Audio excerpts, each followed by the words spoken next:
Bienvenue dans cette nouvelle vidéo. Nous allons voir comment entrer et réviser des données. Après avoir créé un classeur, vous pouvez commencer à saisir des données. La manière la plus simple de saisir des données consiste à sélectionner une cellule et à saisir tout simplement la valeur ou le nom dont vous voulez saisir. Alors, cette méthode fonctionne très bien lorsque vous saisissez quelques éléments de données, mais elle n'est pas idéale lorsque vous saisissez de longues séquences ou de séries de données. Par exemple, nous avons tout simplement cette feuille de calcul que j'ai tout simplement nommée saisie de données pour suivre tout simplement les économies de programmes mensuels pour chaque client. Au niveau de la colonne B, j'ai les clients, au niveau de la colonne C, j'ai des mois, au niveau de la colonne D, tout simplement les programmes mensuels. Alors, lorsque vous saisissez également une donnée dans une cellule pour le ramener à l'étape précédente, vous simplement appuyer sur la touche échappe et cela va tout simplement le ramener, ou pour vouloir le supprimer, vous cliquez tout simplement sur supprimer. Maintenant, si vous saisissez par exemple une donnée, par exemple Nana, et que vous voulez tout simplement revenir à la position initiale, vous pouvez tout simplement appuyer sur échappe et cela va également revenir la cellule à la position initiale. Alors, comme vous pouvez le constater au niveau de la colonne C, nous avons les mois janvier, février, mars, et ensuite janvier, février, mars. La saisie répétée de janvier, février, mars peut être gérée tout simplement en copiant et en collant la première occurrence de la séquence, mais il existe des moyens beaucoup plus simples de le faire. Ici, nous avons tout simplement 3 séquences.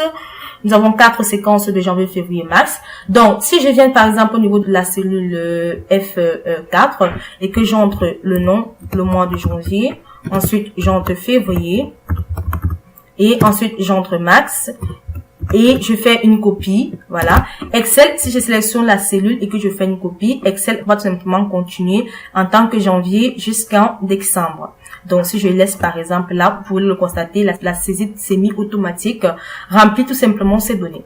Mais maintenant, ce que je ne veux pas, je veux tout simplement avoir ces 3 séquences-là. Donc, je reviens pour une prochaine fois. J'écris encore ou encore, je fais la saisie semi-automatique puisque janvier existe déjà. Dès que je tape seulement J, cela va apparaître. Je clique sur Entrée. Dès que je tape F, cela va apparaître février, clique sur Entrée. Ou encore ce max, cela va apparaître max, puis je clique sur Entrée. Maintenant, je peux faire une saisie semi-automatique en sélectionnant cela. Excel va reconnaître que c'est tout simplement cette superposition ou encore cette séquence que je veux répéter. Donc pour cela, je clique et je fais un remplissage. Vous allez tout simplement voir qu'à chaque fois, nous avons janvier, février, mars, ensuite janvier, février, mars, ensuite janvier, février, mars, ensuite janvier, février, mars et ainsi de suite. Donc Excel reconnaît tout simplement cela comme une séquence de noms que je veux tout simplement, je vais les supprimer. Voilà. Excel a tout simplement reconnu cela comme une séquence de noms. Donc, une séquence que je fais janvier, février, mars et ainsi de suite. Voilà en quelque sorte comment saisir des données. Donc, vous avez un certain contrôle sur la façon dont Excel étend les valeurs dans une série lorsque vous faites glisser le poignet de remplissage. Comme je l'ai fait tout à l'heure, si vous faites glisser le poignet de remplissage vers le haut, par exemple, si je sélectionne janvier, je vais supprimer cela, je supprime février, mars. Par exemple, si je sélectionne janvier uniquement et que je le fais glisser vers le bas, cela va tout simplement continuer jusqu'en décembre. Voilà, il saisit semi-automatique jusqu'en décembre. Maintenant, si je le fais glisser plutôt vers le haut, s'il fait plutôt semi-automatique vers la gauche autant pour moi, cela saisit effectivement les données de manière semi-automatique. Donc, on aura également de janvier jusqu'en décembre. Donc, voilà en quelque sorte comment cela apparaît. Maintenant, si je fais une saisie semi-automatique vers le haut, cela va apparaître le dernier mois. Par exemple, je suis au niveau de janvier et je vais faire une saisie automatique vers le haut. Comme vous pouvez le constater, cela apparaît décembre et ensuite novembre et ainsi de suite. Donc, si je le fais de même pour février, vous allez simplement constater que cela va apparaître mars, janvier, nous sommes en février, avant février, le mois précédent février c'est janvier, ensuite décembre et ainsi de suite. Donc, voilà. Alors, une autre façon de contrôler la façon dont Excel étend une série consiste tout simplement à maintenir la touche contrôle enfoncée pendant que vous faites glisser la poignée de remplissage. Nous le verrons tout simplement à la suite de cette vidéo. Alors, il est important de savoir également que l'utilisation du poignet de remplissage peut vous faire gagner beaucoup de temps lors de la saisie des données. Si une suggestion de saisie semi-automatique n'apparaît pas lorsque vous commencez à saisir une valeur dans une cellule, l'option peut tout simplement être désactivée chez vous. Donc, pour activer l'option saisie automatique, vous devez tout simplement aller au niveau de l'onglet de fichier du ruban. Ensuite, dans options, pour afficher la boîte dialogue option d'Excel. Ensuite, vous cliquez sur options avancées. Dans le groupe options d'édition, vous devez tout simplement vous assurer que la case à cocher saisie semi-automatique des valeurs des cellules et la case utiliser automatiquement le remplissage instantané doivent tout simplement être cochées. Donc, lorsque vous cochez cette case, vous cliquez tout simplement sur OK et là, vous aurez tout simplement l'option saisie automatique qui sera tout simplement affichée dans vos données. Une autre fonctionnalité pratique dans Excel est le bouton d'option de remplissage automatique qui apparaît tout simplement à côté des données que vous avez ajoutées à la feuille de calcul à l'aide du poignet de remplissage. Donc, c'est tout simplement ce bouton.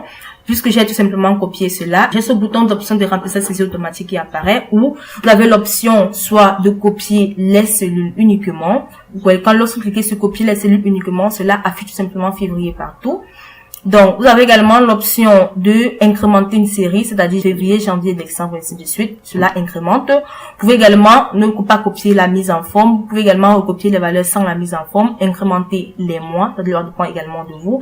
Et enfin, remplissage instantané, cela dépend effectivement de vous. Donc, vous pouvez incrémenter la série. Donc voilà en quelque sorte des options qui vous permettent, n'est-ce pas, d'entrer des valeurs dans Excel. Maintenant, pour faire entrer une valeur dans une cellule, comme je vous le parlais tout à l'heure, vous sélectionnez tout simplement la cellule dans laquelle vous souhaitez saisir la valeur. Ensuite, vous entrez par exemple 1 dans la cellule et ensuite vous cliquez sur Entrée. Là, vous venez tout simplement d'entrer une valeur dans une cellule. Maintenant, pour étendre une série de valeurs à l'aide de la poignée de remplissage, vous sélectionnez tout simplement la cellule qui contient la valeur de la série. Ensuite, lorsque le pointeur de la souris se pointe tout simplement en tant que la croix, vous faites tout simplement une saisie semi-automatique pour recopier la valeur dans la cellule dans laquelle vous souhaitez que les nouvelles valeurs apparaissent. Donc voilà, actuellement, cela va tout simplement entrer 1 partout. Je peux tout simplement cliquer sur l'option de recopier incrémenter et je clique sur incrémenter la série. Cela va aller tout simplement de 1 à 12 et ainsi de suite. Si je clique par exemple également sur janvier et que je clique sur entrée, je peux également sélectionner de incrémenter la cellule. Je fais un remplissage automatique et cela va tout simplement l'incrémenter et ainsi de suite. Ensuite, si vous voulez plutôt pour saisir des données de cellules à l'aide de la saisie semi-automatique, alors à présent, on va voir comment entrer une valeur dans plusieurs cellules en même temps. Donc, sans passer par la saisie automatique. Pour cela, vous sélectionnez tout simplement la plage que vous souhaitez saisir la valeur. Par exemple, je sélectionne cette plage et j'entre la valeur au niveau de la première cellule. Je peux par exemple entrer 23. Alors, ensuite, pour valider, j'appuie tout simplement sur le bouton CTRL plus Entrée. Donc, j'appuie sur CTRL plus Entrée. Et là, comme vous le constatez, la même valeur apparaît sur toutes les cellules. Donc, voilà en quelque sorte comment entrer une valeur dans plusieurs cellules en même temps. Donc, maintenant, pour saisir des données de cellules à l'aide de la saisie semi-automatique, vous devez tout simplement commencer par entrer une valeur dans une cellule. Par exemple, je peux entrer, j'ai déjà fait pour les mois et les jours. Je peux par exemple entrer 2, voilà, pour cette cellule. J'entre par exemple 2. Ensuite, je vais tout simplement utiliser la touche de flèche ou la souris pour mettre en surbrillance une valeur ou saisie semi-automatique suggérée. Ensuite, j'appuie tout simplement sur la table. Ensuite, je fais un remplissage semi-automatique. Ensuite, je vais tout simplement aller au niveau de les options de copie et je vais tout simplement cliquer sur la copie incrémenter la série et voilà en quelque sorte comment cela va tout simplement s'afficher. Donc voilà en quelque sorte comment entrer et réviser des données dans Excel 2016.